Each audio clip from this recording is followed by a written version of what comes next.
A young boy enters the school to fulfill a promise to his grandmother. But the school is filled with violent Yakuza with supernatural powers. Hello, my name is Manibon and Mensch Klavier, and welcome to my review of Yakuza Gear. The subject of this episode is a manga published in Champion Red, a magazine and famous for inappropriate shonen mangas. This alone would catch my attention, and Champion Red made one of my favorite mangas, Frank and Frank. The manga began serialization in January 19 and ran for 11 chapters until December same year and day. It seems to be good manga. No. So let's begin my review, but before we start, please like, comment and subscribe. Premise. The protagonist, Senyu Fumihiro, enters a prestigious Daihon Academy to find himself as bright to fulfill a wish of his dying grandmother. However, this is like just a prestigious course turns out to be filled with supernaturally endowed people organized in Yakuza clans. And the school encourages and organizes bloody fights to the death between the students, and even grades are dependent on how many people they killed.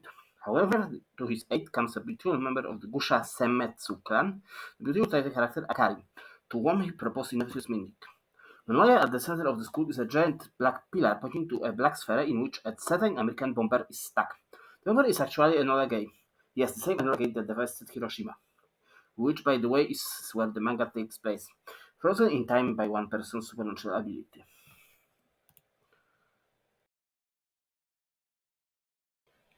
Characters. Sengu Fumihiro, our hero. He starts as a classical anti-hero, with characters like Spider-Man or Shinji Ikari. But when he gains his own Chirvarius power, what superpowers the poor superhero have in his case the power to stop and manipulate time, like King Dio, he becomes an unscrupulous hero. And while this character might make him an interesting character, but the manga short run plus his weakness don't make him an endearing character. Akari Seimaru, the dual character, sadly not a giant knight, she avoids using any Chiva's power and only uses her katana.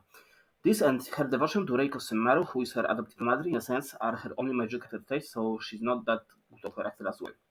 Reiko Semimaru, the leader of the Gusha Semetsu clan and the adopted mother of Akari. While she seems like a nice person, she's not as she says Sengu and treats Akari like a pawn in a chess game. Otherwise, too much is to say about her. Art. The art is fine. There's not a lot to talk about it, but the fights are really dynamic.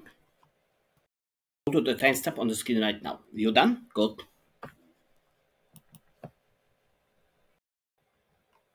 So a man by the name of Willard Aykroyd appears to see the chairman of the school. In order to talk about the future, specifically the bombers back in time. We then see Reiko getting an attack of an assassination on her while she's talking with Akari, but she fought it with her own Opichivaro's power. Then we see Akari and Sengu consummate their relationship, and we cut back to the chairman, who seems to be contemptuous of the visitor, telling him that the word of Chirai can only exist if the war has never ended.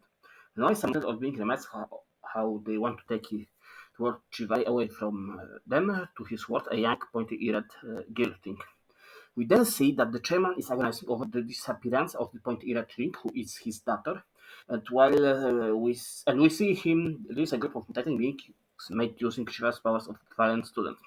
After that, we see the chairman's daughter interacting with the protagonist in various ways. Then we see that the Shiva's mutants have reached out protagonist and fighting starts to break out and the protagonist win. While we see some mysterious humor scheme something. We then see that Reiko and William have a dream of what they say is not this world, but the real world. We then see more of the daily life of our protagonist, and our hero tells Akari that he will protect her from now on. He then confronts Reiko about her mistreatment of Akari, and after discussion of Sengu power, we see the pointy red ring describe him and Akari as hers. Then we see the schemer attack the school using his power that turns him into a flying battleship, sort of like a giant cloud, but with boobs and totally different appearance. Reiko tries to attack but is defeated and seemingly killed, and someone takes Sengu somewhere else, where he is told to keep the bomber in place of the wizard tree. Akari is granted by the dying Reiko additional power, causing her glow wings, which she uses to destroy the schemer's flying battleship. Meanwhile, Aykroyd, using an arm of Sengu relative, makes him start unleashing the bomber. Akari reaches him and reveals they love to each other as the illusory world of Chirai is strong. We then see them in the real world as a couple near the World War II Hiroshima, and the manga ends.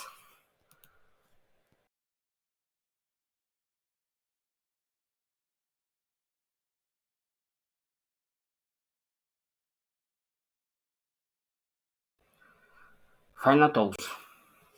I liked about the manga, like the idea that the world it takes place in is just an illusion. The manga shortline did not allow for a lot of character development, though there are many natural manga for which it would not be true, but there are also problems caused by pacing. Because the manga concept of use of SA did not make me like the manga 2 out of 10.